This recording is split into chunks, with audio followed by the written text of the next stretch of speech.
States in this honorable court. Please be seated. Well, good morning.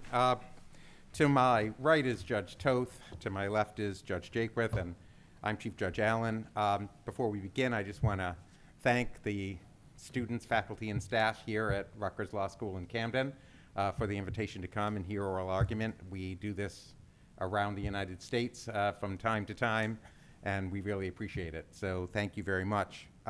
This morning, we're convened to consider the arguments in the case of Sharon A. Westphal, case number 23-5171 versus Douglas A. Collins, Secretary of Veterans Affairs. Would the counsel, beginning with Appellant's counsel, enter your appearance for the record? Brandon Steele for the veteran, Sharon Westphal. Thank you, Mr. Steele. Secretary's counsel? Erik, Neff, and Dustin, Elias for the secretary. Thank you, Mr. Neff. Nice to see you, Mr. Elias. Appellant's counsel, I understand you want to reserve 10 minutes for rebuttal? Yes, Your Honor. All right, so we'll make that happen, and you can begin whenever you're ready.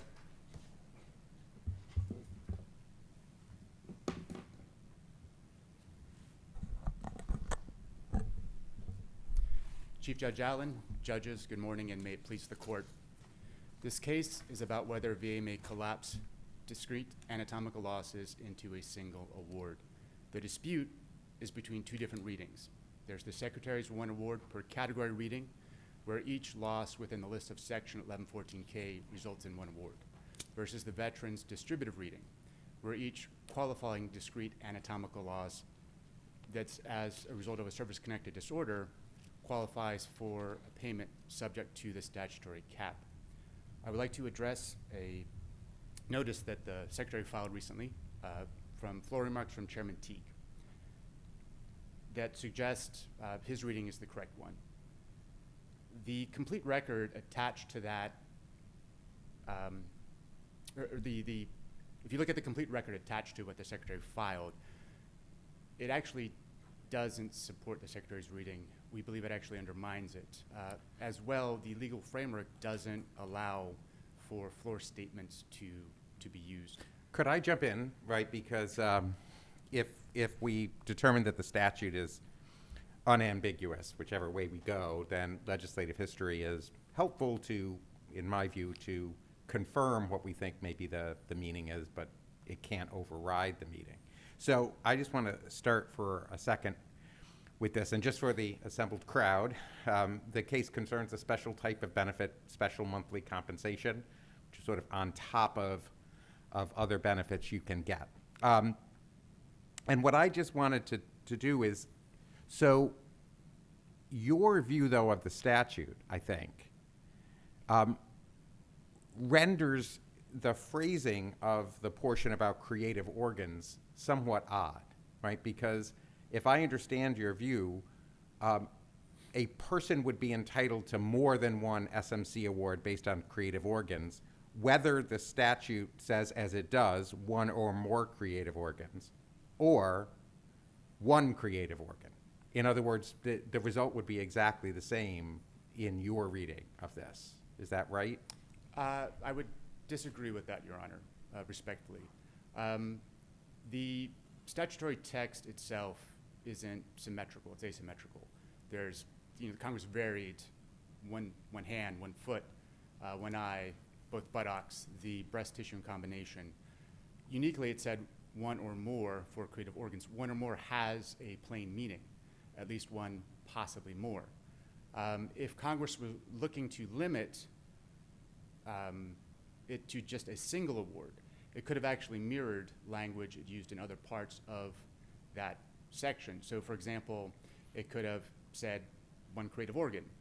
So is your position then, if the statute said one creative organ, your position would be you get only one award? Correct, Your Honor. Mirroring the language for one hand, one foot, one eye. Although for the one hand, one foot, for example, the statutory structure, because we look at the statutory structure as a whole. Sure. If you have two hands as the problem, I won't do the feet because I'm not going to flip back and show you my 2 feet, but two hands, the statute tells us to go somewhere else, right? Because Correct. if you lose both hands, you get something special. Same thing with both feet, right?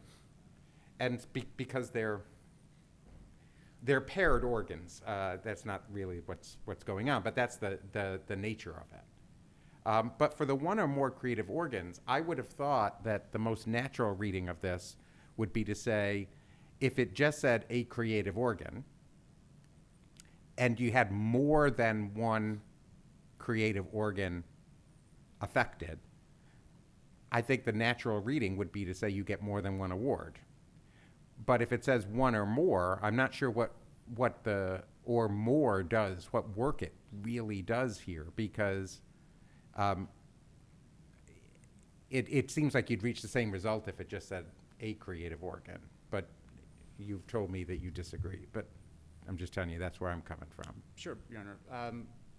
So again, I would go back to the other ways that Congress could have drafted that. So it could have said one creative organ, mirroring the language for the other things. And absolutely, there's SMC-M and SMC-L, but for the purpose of SMC-K, it's only one hand.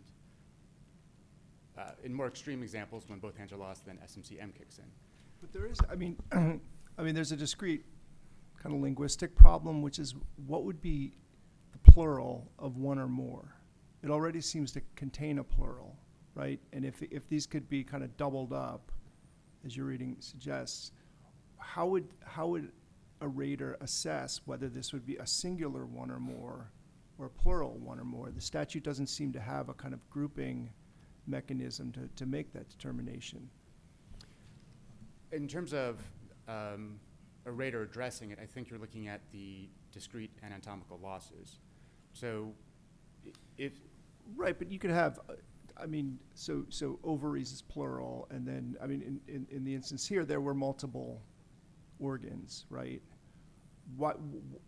Because that would seem the one or more, okay, multiple organs, the or more, that could be a single award, or it could be it could be 96 for each one. How would a rater make that differentiation? Sure. So the Congress made two amendments in 1967. They changed it from a creative organ to one or more creative organs, and they added the counting instruction for each such loss.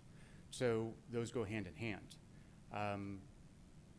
There could have been other ways to draft either of those sections if it was only one award by category. So for example, they could have said, instead of for each such loss, Congress could have said for each such category. Or they could have said for each such loss, but no more than one award per loss, to be clear what the limitation was. Sure, but I guess this gets back to Judge Allen's question, which is under that reading, the or more seems to really have no purpose, no use. It's just there. It's really serving no purpose. What would be the purpose of that language, or would it just be surplusage? Sure, Your Honor. It signifies that more than one creative organ can qualify. If the language was kept as a creative organ, it could imply that there's only a single word. For example, if you read the M21 manual, the way the Secretary has it phrased in there is a creative organ, implying that there's only one that's possible. One creative organ, and if you're going by the category approach that the Secretary is advocating, then having one creative organ lost would only count as one. And so you agree that fundamentally this is a question about whether the language with respect to each such loss or loss of use really begs in terms of the arguments question, are we looking at the categories, right, each category, or are we looking at something more than that, right? Because, so first of all, do you agree that's the fork in the road, so to speak? Yes. Okay. Sure.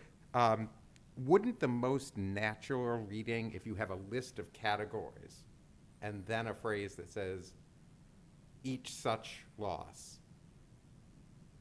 why wouldn't the most natural reading of that be to refer to the categories that have just been stated as opposed to looking within the categories and parsing? I would say, Your Honor, because if you compare it to the other losses within the list, the hand, the foot, the eyes, the buttocks, those are gender-neutral groupings and they're their own umbrella term, right? So a hand is your upper extremity, a foot is your low extremity, as you demonstrated, Your Honor. You couldn't get your feet up there, right? I didn't say I couldn't. I'm not that old yet. I just wasn't going to go that far on YouTube. But continue. My apologies, Your Honor. The creative organs, though, are a gender-specific grouping, and I would look at that as being an umbrella term. Could I stop you for a second? Sure. So I guess I agree with you that creative organs are gender specific. That I agree with you. I'm trying to figure out why that would make a difference. Because in terms of listing out, so if you were Congress writing the statute, that provision, and you wanted to capture whatever losses you could list out a laundry list, potentially, of gender-specific creative organs intermingled with gender-neutral hand, foot, etc. Or you capture it by simply saying one or more creative organs. If you But wouldn't the same capturing for gender purposes, right? The same thing would be captured by, yes, you're right, Congress could have listed all the creative organs. Or it could have said a creative organ. But I'm not sure the gender point gets you to the one or more point, right? Because the catch-all is creative organ. And there doesn't appear to be any dispute in this case that we're dealing with creative organs left, right, and center, right? And so I guess I'm struggling to figure out why the gender difference would matter in that context. I get you that the use of the creative organ concept gets both men and women and all of the various creative organs in their respective bodies. But I'm not sure why that is significant for statutory interpretation points. Because it's, again, Your Honor, capturing more than one law. So if you look at the legislative history, either through the Senate report that we noticed or through what the Secretary uploaded in his Rule 30B notice. So, for example, at page, let me see what it is here. At page 29 of his PDF, there's the floor summary of the bill. And this was given on March 1967 to the House members who were about to vote on the amending language to the statute. And it said that the change was allowing for payment for, quote, for each such anatomical loss.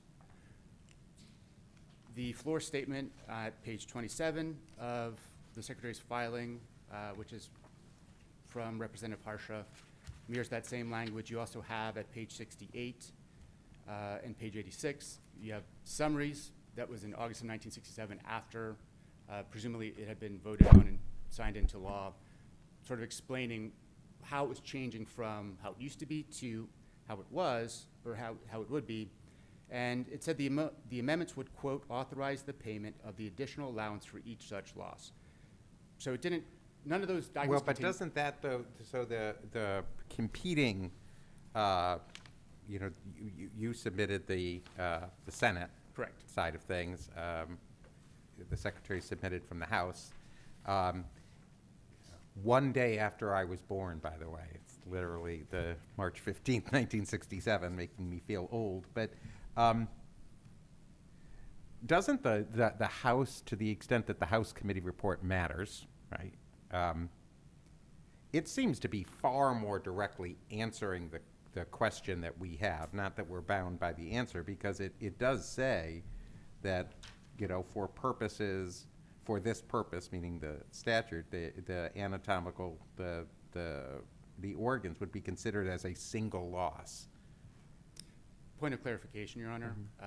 That's not a committee report. That was a floor statement from the chairman. A floor statement from the chairman, and Those are distinctly different, though. Well, yes and no, right? Well, they are distinctly different. Once you get into the world of legislative history, there are some judges who say we're not going to consider it at all. There are others that say, well, and I'll be frank, I'm part of this group, which is I'll take any help you can give me, right? And so if there's some form of legislative history that helps me confirm what I think is what the statute says on it, I'll use that. But But there are gradations of things. So a floor statement by someone who doesn't have any heft is not as strong as the chairperson of the committee, right? So there are cases that suggest that has special weight in the legislative history context. But regardless of what it means, it seems to me the Senate report, or the Senate side of things that you submitted, just begs the continued question of what each such loss is. Is it by category? Is it by something more specific? Well, the House document really goes to this thing of saying it's one loss. So what do we do with that? I would say, Your Honor, again, just to sort of clarify, there is a statement from the chairman of the committee. It's a floor statement that supports the Secretary's position. There are other items within that list, as I mentioned earlier, within that record that the Secretary uploaded that do not support that floor statement. Again, if you were working for Congress and you were drafting the summary of the bill given to members about to vote on it, it would seem not unusual to contain that carve-out within that summary of the bill. Same thing with the Senate's report, the committee report that we uploaded. That was given to senators that were heading into the reconciliation conference with their House counterparts. We know from the legislative history that the amendments originated in the House. They were not in the Senate's version. So it would seem important to put that carve-out within the report, within the summary that was being given to senators about to head into reconciliation. I would also note that I would say the evolution of Supreme Court precedent doesn't support the use of floor statements. So you'd have something like in Chrysler v. Brown, 1979, where they rejected the use of the floor statement from the sponsor of the bill, saying that it wasn't controlling. And there, the court looked at multiple other items of legislative history in order to determine what was going on, match up to the plain text. Just a few years later, in Garcia v. U.S., the Supreme Court rejected the floor statement of even the floor manager of the bill, saying that it was not impressive legislative history. And there they've kind of put a hierarchy in place, saying it's the text, and then you get to the committee reports, and then there's sort of everything else, with the floor statements being the lowest rung of reliability. And your view is just, I think I know the answer for both sides, but sure. Your view is the statute is unambiguous. Correct. So under your principal argument, right, Sure. we don't need to look at, for example, the veteran canon that we interpret statutes in favor of veterans, at least, assuming that canon is still in place. Sure. And we wouldn't necessarily need to get to legislative history to help us understand the meaning. Maybe it's confirmatory, maybe it's not. But your view is the statute is unambiguous. Correct. My view is, or our position is, that it is unambiguous. I believe that was also Yes, the Secretary's position. Secretary's position is, Yeah, it's both, unambiguous in exactly the opposite direction, right? Correct, So correct. that's why I was going to say that's why they pay us, but that was last week. This week, not so much. So. In Garcia, the Supreme Court noted that courts should sort of confine themselves to the legislative text unless there's ambiguity or there's some extraordinary showing. But we know that the floor statement is not an extraordinary showing because the Supreme Court rejected the floor statement in that case. So therefore, an extraordinary showing must be something other than the floor statement, even by the chairman. Because going forward to ExxonMobil v. Alapata, which was something like 20, 21 years after the Garcia case, the Supreme Court viewed even statements by committee members, even the reports by committee members, with skepticism. And I would say, quote, that committee members have, quote, the incentive to attempt strategic manipulations of legislative history to secure the results they were unable to achieve through the statutory text. And so here we don't have those limitations within the statutory text. And if we go to the Federal Circuit's decision in Berry, any limitation has to be found within the text of the statute. One or more has a plain meaning, at least one, possibly more. for each such loss is the counting instruction. It doesn't say for each such loss, but no more than one award per loss or per category. It doesn't say for each such category. Does that argument depend on the, each loss being connected to a separate service-connected disability? I believe the statutory text at the front end raises the service-connected disorder. And so in our argument, because in our case, the facts in our case are that there are two distinct service-connected conditions causing each loss, there could potentially be a circumstance where there's a service-connected condition causing multiple harms or multiple discrete anatomical losses. And under those facts, potentially, even though it's a single service-connected disorder, because they're causing different losses, then potentially some advocate can stand before this court and make that argument. In our case, of course, it's potentially unique in that it's very specific service-connected conditions causing very specific discrete anatomical losses that have their own unique harms. And running short on time here, but I would note that in the few seconds that I have remaining, the importance here is to look at the discrete anatomical losses. Are they separate or are they the same? And if they're separate, it should be one or more. I see that my time has expired. Thank you. You'll have your full rebuttal time, obviously. Thank you. Mr. Neff?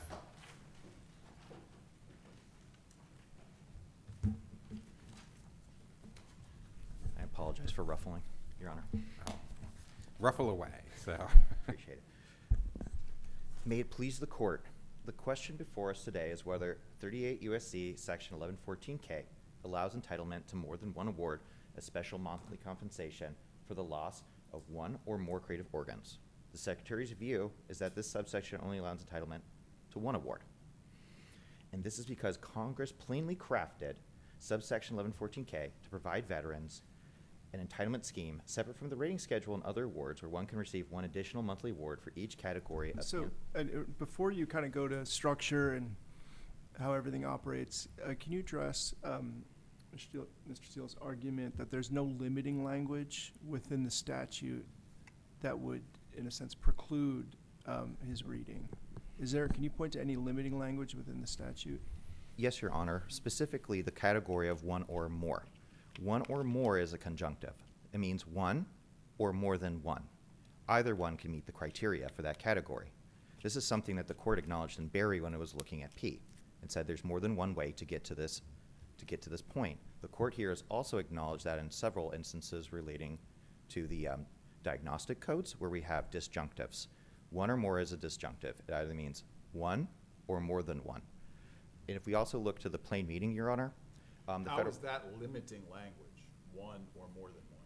because more than one, Your Honor, will satisfy one as one satisfies one. So it's one or more. And because we have the But how does that relate to the each such loss language? the each such loss language, Your Honor, refers back to the categories that come before it. So if we Doesn't say that anywhere. No, Your Honor, but using the canons of construction, we can deduce this. If I I may. don't think there's a comma canon of construction. No, there's not, Your Honor, but if I may. What we have to begin with is this is acknowledged in BRIA. What we have firstly is categories that are anatomical loss or functional loss. That includes one or more creative organs, one hand, one foot, both buttocks. Then we go to things that are inherently losses, such as blindness, deafness, and loss of the ability to speak, so aphonia. Following that, we have anatomical losses for the breast of a female, and then also or radiations put in them. These are all different types of losses, but not all of them are anatomical. Some of them are functional. So, because we have the conjunctive, that means we have the comma, and for each such, that would have to refer back to what we're talking about in the categories, which is very similar to BRIA when we were talking about the second subclause in this, where it says for each such disability, here too within the section refers to the categories before. So those such ases work similarly, Your Honor.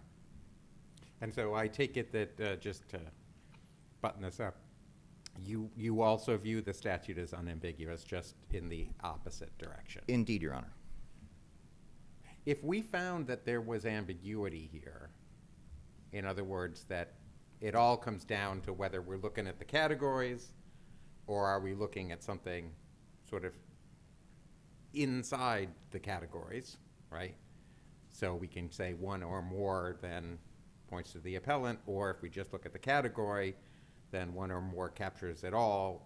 And if we just say, boy, I don't know, I can't pick between the two, what would we do then, sort of analytically, if that's where we were?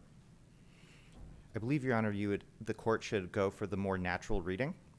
The Secretary's reading is the most natural reading for one or more. It's also supported by case law from the Federal Circuit explaining that one or more plainly means at least one, which is... Yeah, but all that begs the question, right? Because that's the fundamental thing, right? If we just looked at, so in my notes that I have here, my law clerk was good enough to put this in a memo with bullet points for each of the categories, right? So if you're looking at the bullet points and you just stop at the bullet points, you look at the bullet points and you say each such loss, okay, I've got this list of, I've got my bullet pointed list, right?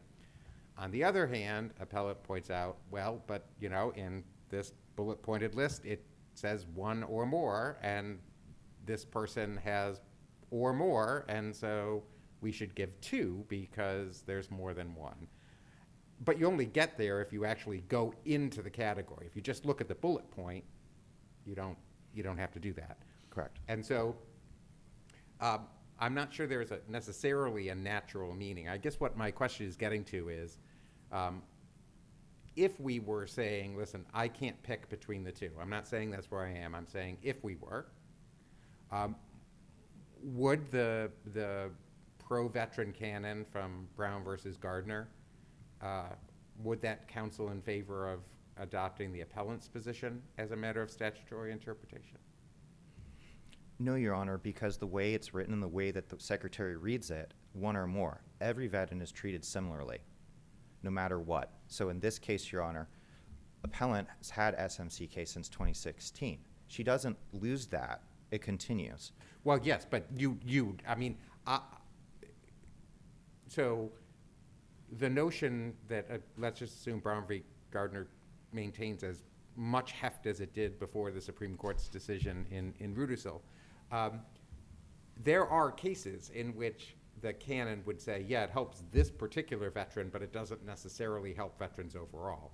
But meaning in every single case, it wouldn't point in favor of a veteran. But here it would, right? Because there's no situation in which adopting the appellant's view would harm any veteran, right?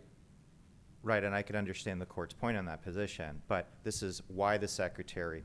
So in Loper Bright, which was sole state to the court, there is an understanding in there where the Supreme Court stated that our understanding of the APA is underscored by the congressional records. And so here, the purpose of our 30B was to demonstrate that the Secretary's reading is similar to what Congress, at least the chairman of the Veterans Committee at the time, saw this act as doing. And yeah, I was surprised by the Loper Bright reference because we're not dealing with a regulation here, right? No, sir. So basically, you were citing that case, and actually, the law students may actually even have a better understanding than Loper Bright because it's what that's being taught now. But basically, for its statutory interpretation side of things, not so much its deference side, right? I understand, Your Okay. Honor, but it also says that there is place for the agency when it's dealing with items that are specifically when it's ambit. So, for example, the granting of veterans benefits, which is what VA does and maintains those for our understanding. Do you have anything, though, that, and I should remember this, but I'm blanking, is there a regulation that sets out the Secretary's position in the way that answers the question differently than just reading the statute would? No, Your Honor. So we do have 38 CFR 3.350, which the court in Berry explained basically parrots what 1114K does. Right, so how do we know what other than the fact, and I don't question what you were saying to me here this morning or in your written briefs, but other than your litigation position, do we, to the extent it matters, the considered view of the agency, do we have anything that we can point to for that? I mean, out with the discussion we're having here today, Your Honor, and Secretary's position, because this is the first time we're handling this, and absent the M21, which also states this. Yeah, you'd agree with me, the M21, which just for the folks out there is it's like an adjudication manual for the frontline adjudicators, right? Because they get millions of claims a year. That also begs the question, right? There's nothing that doesn't beg the question about whether you look at a category or you look inside a category. I just want to make sure that I'm not missing something where the Secretary says, oh, no, we've had this long-standing statement in the M21 that mirrors what I'm telling you today or something. No, Your Honor, our statement's based off of what Congress did with its changes from 58 to 67. Notably, in 58, the initial act itself said a creative organ, and then it had other categories, but you could only receive one SMC award, even if you could meet the criteria of any of the other ones. And so when we read A and we look at the canons, a singular also means plural, so it would mean, for us, it would mean A, any. So if that language maintained in 67, we would agree potentially with Appellant. So your position really is that you're trying to be consistent, I think, which is that prior to the change in 1967, if that category had said a creative organ, then your position is that would have allowed for more than one award if more than one creative organ had been affected. Yes, Your Honor, that is the position.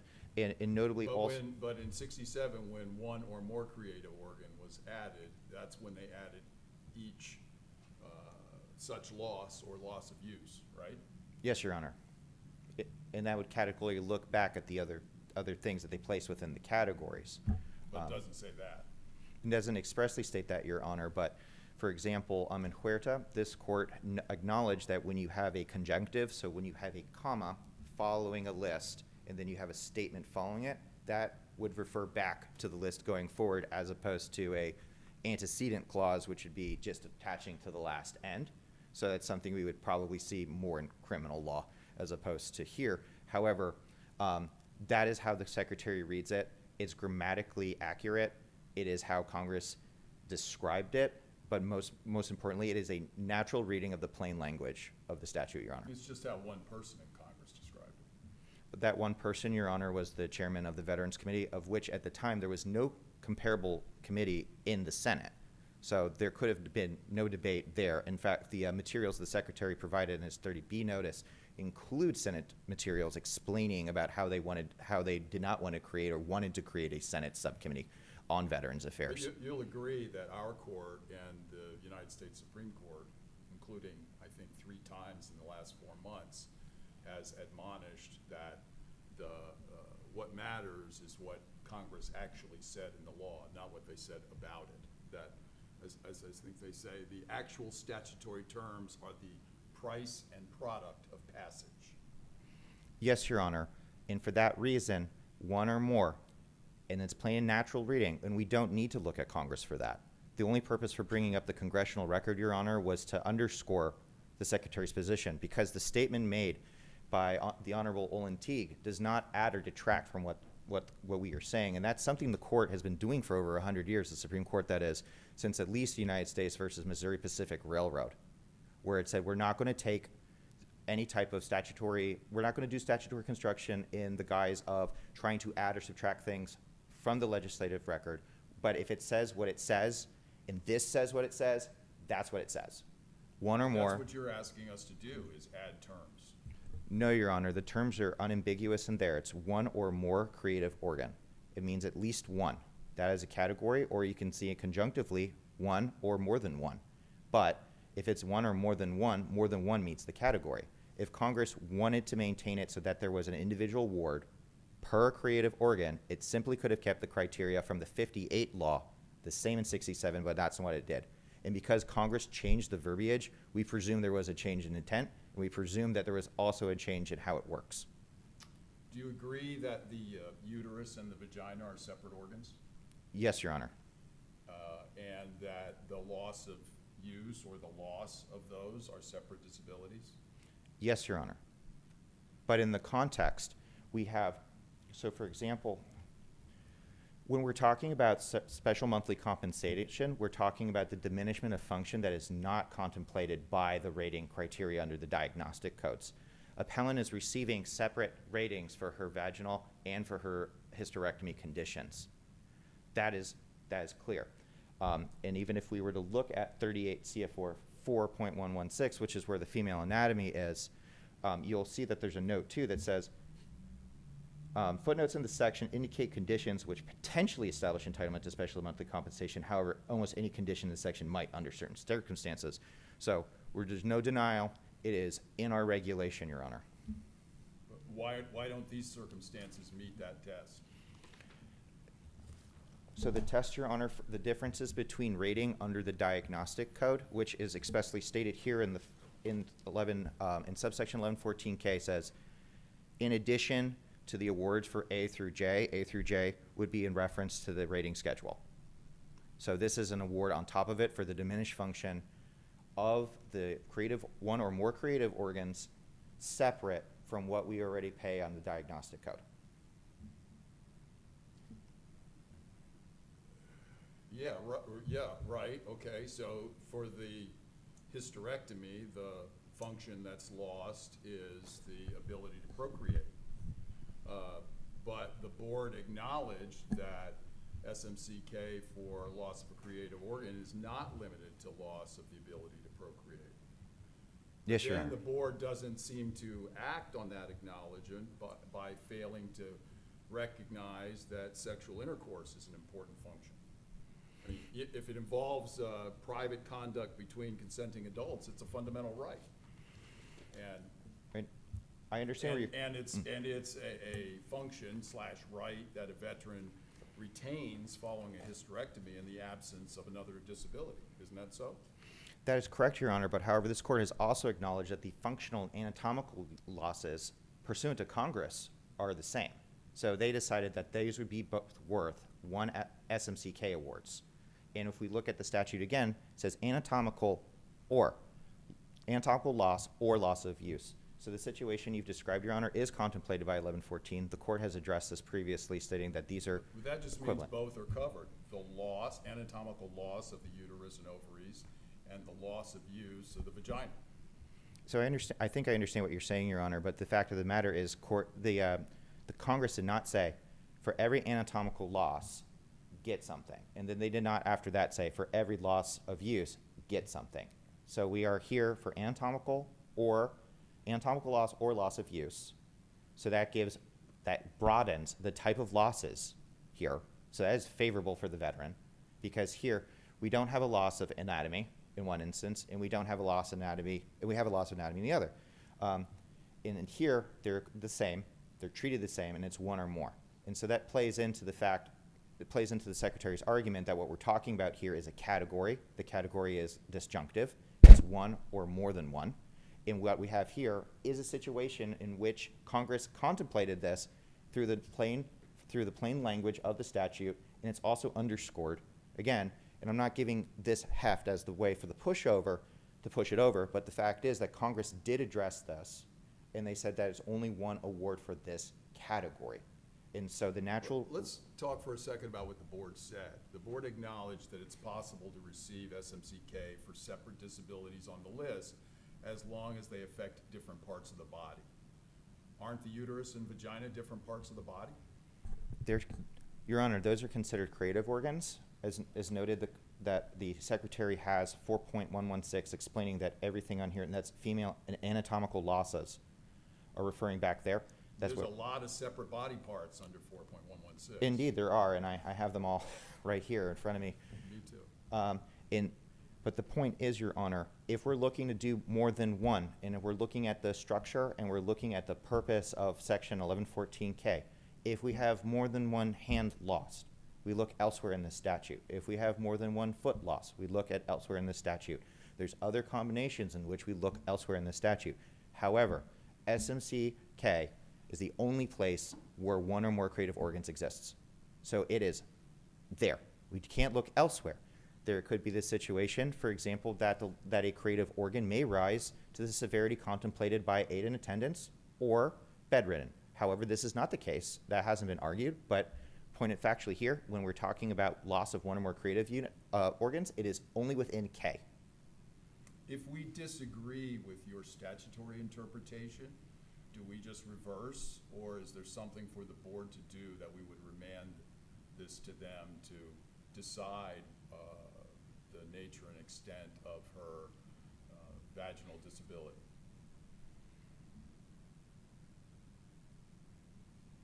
If I may confer, Your Honor. Sure.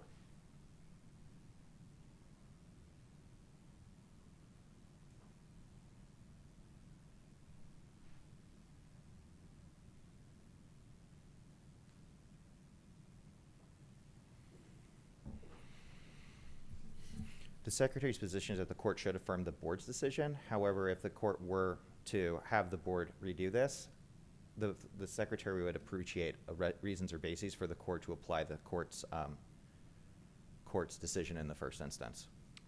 That I don't understand. So if we assume that, so I think this is a binary choice, and if I'm wrong, you tell me, please. It's a binary choice about what the statute means. It's either it's by category, or if we say it isn't by category, it's one or more, and you can just say one or more, right? So do you agree with that? It's categorical binary in that sense. Yes, Your Honor. Okay. And you don't have any quibble with the fact that both of the disabilities that we have here for the appellant concern the creative organs, right? No, Your Honor. Right, they're both creative organs. Okay. So if we said, hypothetically, that the board's view of the statute was wrong, that you didn't look by category, and you say one or more creative organs, and we know that the board has factually determined that the disabilities here relate to creative organs, then I'm not sure what more would the board do that we couldn't do, and say, the statute means this, there's more than one, specifically two creative organs at issue. So, I mean, I suppose we could say you do the math, but then the board would say there are two and give the two awards. So I had understood Judge Jaquith's question to be, what more would the board do if we determined that the statute meant what the appellant says as opposed to what you did? Point taken, Your Honor. I understand the court's position, and I would believe that the board would have not much to do in that instance if the question of law is answered for them. So we could reverse. Yes, you could. Right. Okay. I guess I would, does the parties' April 2023 joint motion for remand statement that the board did not dispute that appellant has loss of use of the vagina indicate that there's no factual dispute left for the board to resolve? With respect to that, yes, Your Honor. Well, no factual disputes. We're dealing with a legal dispute now, Your Honor, to clarify my statement. So we could, and the reason, or the reason at least that I'm pressing on this is as I often say in these oral arguments, is, one of the three of us is actually going to have to write something. We're going to have to write something down that somebody's going to read. And so it's important to know, okay, if we go down this road, then we're going to tell the board to do this, as opposed to if we go down that road, we're going to take another point. So it sounds like the Secretary right now doesn't see any factual issues that need to be resolved, and so it's a pure legal question that we can answer and then just apply the facts that are undisputed to what we say the law is. Yes, Your Honor, it was just wishful thinking in retrospect. It's all right, it's the journey. So there we go. Do you have anything else, Mr. Neff? One moment. For the reasons stated, Your Honor, the Secretary humbly requests that you affirm the board's decision. Before you sit down, Judge, you have anything? Thank you, Mr. Neff. I Thank you, Your appreciate it. Mr. Steele, you have your 10 minutes. You can use as much or as little of it as you'd like. Thank you, Your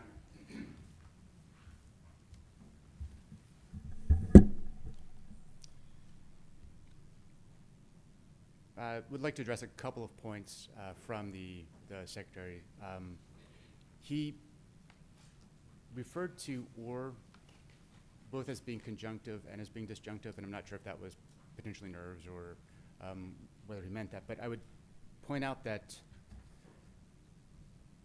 or is, of course, used, I think, in two senses in this section. There's one or more, but then there's also the disjunctive repetition of or between each item within the list, right? Although the regulation doesn't mirror that, they just separate with commas, the statute has that disjunctive repetition. That's what's known as a polysyndeton, I believe it's pronounced. I'll take your word for that. So. Sure. That's a stylistic choice. If you look at the typical compact style, right, where it's something like A, comma B, comma C, or D, that you'd see in a list, and you can see that in something like 26 USC section 61A, which is a statute that lists the things that qualify as gross income. And it's a list of 14 items, and comma separated except for the last two items. They have the end in between the 13th and the 14th item.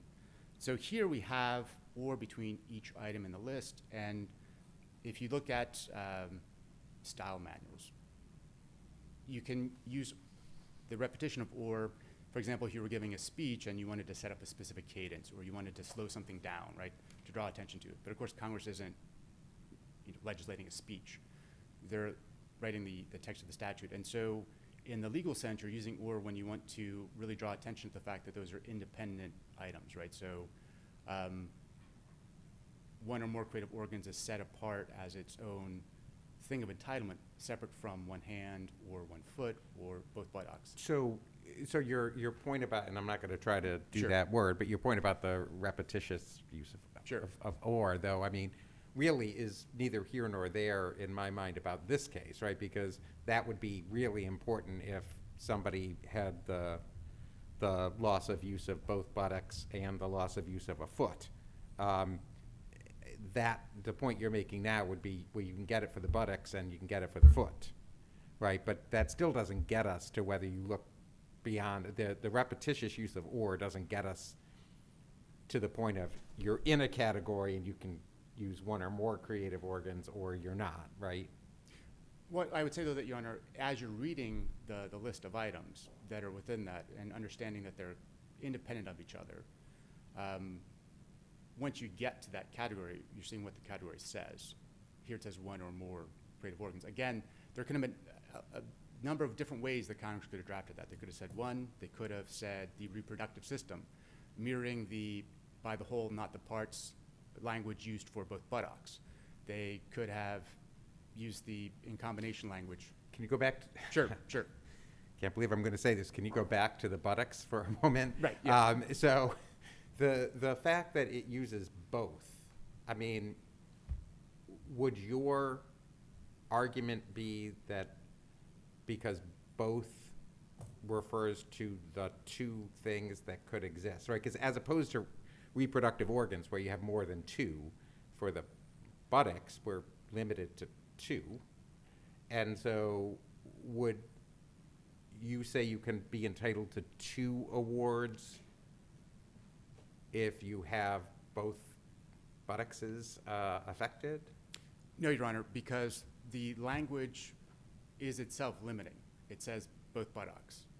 Same thing with the getting to the 25% threshold on the breast tissue. They allow for it to be in combinations, right? So a female veteran can use either of the loss of the breast tissue in combination to get to that 25% threshold.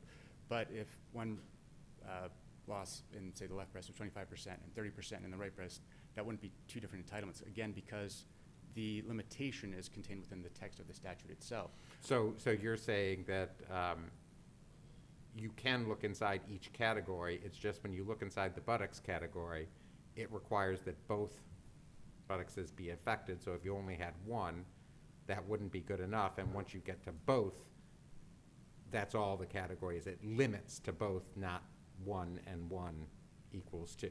Correct. That's our understanding of that provision, Your Honor. Right. I just wanted to make sure. Sure. That's what I understood you say. I wanted to make sure that I got it. Sure. The other thing I would like to address is the SMC-M and SMC-L. The Secretary didn't refer to it, those specific provisions, but he talked about losing both hands, losing both feet, get you to really a higher level. I mean, he didn't mention it's a higher level. He just mentioned a different SMC and then said, you know, one or more creative organs. That's unique in that if you lose two, you don't get to a higher level. But that, I think, also ignores the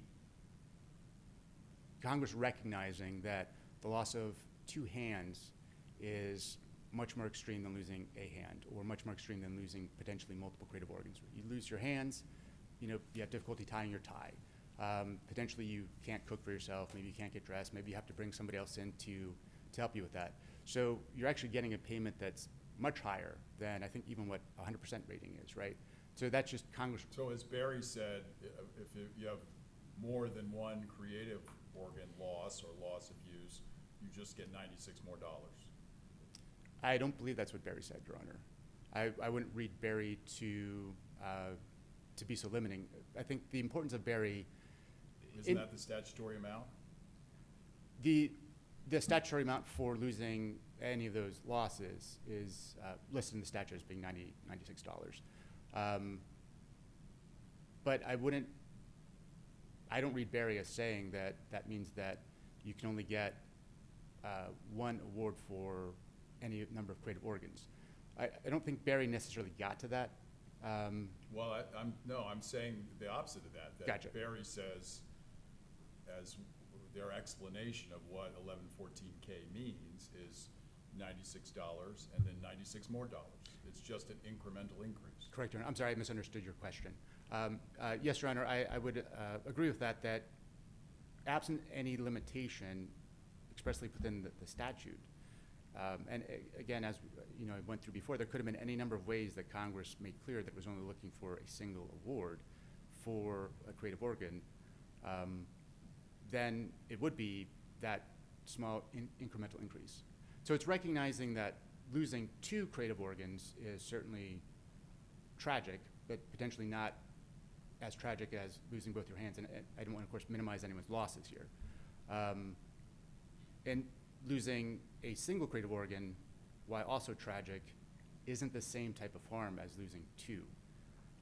Just given the OGC Presidential Opinion 589 that talks about the physiological and the psychological impact from losing the creative organ, right? So here you've got a different impact, both psychologically and physiologically, than you do between the uterus and the loss of the vaginal creative organ.